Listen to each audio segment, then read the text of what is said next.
Sister சொல்லுங்கம்மா. ஒரு juice bottle. சரிங்க. யாரு? வணக்கம் மேடம். வணக்கம் தம்பி. யார் நீ? நான் குழந்தையா இருக்கும் போதே எங்க அப்பா அம்மா எனக்கு குப்பைத்தொட்டில போட்டு போயிட்டாங்க மேடம்.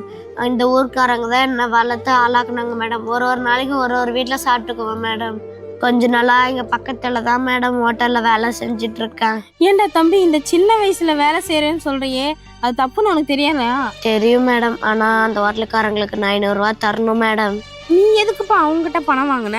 என்ன மாதிரியே ஒரு பையன் வந்து சாப்பாடு கேட்டான் மேடம். அதனாலதான் எங்க முதலாளி கிட்ட 500 ரூபா வாங்கி கொடுத்தேன் மேடம். நான் எவ்வளவு வேலை செஞ்சாலும் அந்த காசு அவங்க கழிக்கவே மாட்டுக்கிறாங்க மேடம். எனக்கு படிக்கணும்னு ரொம்ப ஆசை மேடம். ஆனா என்ன படிக்க வைக்கிறா யாருமே இல்லை மேடம். நேத்தே நான் அவங்களை இங்க பார்த்தேன் மேடம். பேசலான்னு வந்தா எங்க முதலாளி அம்மா பார்த்து அடிப்பாங்கதான் மேடம். நான் வரல. ஏய், இங்க என்னடா பண்ணிட்டு இருக்க? போய் தட்டுக்கல போ.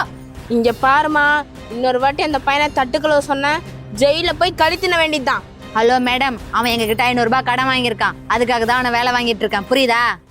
இங்க பாருமா, 500ங்கிறத 1000 தரேன். இன்னொரு வாட்டி அந்த பையனை தொந்தரவு பண்ண உனக்கு அவ்வளவுதான் பார்த்துப்போம். இந்தப்படி. அதான் என் பணம் எனக்கு வந்துச்சுல, அப்புறம் ஏன் நான் தொந்தரவு பண்ண போறேன்? ஏய் போடா. ரொம்ப நன்றி மேடம். இருக்கட்டும் தம்பி, இந்த உலகத்துல படிப்பு இல்லாம வாழ்றது ரொம்ப கஷ்டம். உங்க அப்பா அம்மா பண்ண தப்புக்காக நீ படிக்காம இருக்க கூடாது. நான் உன்னை படிக்க வைக்கிறேன்டா. வா போலாம்.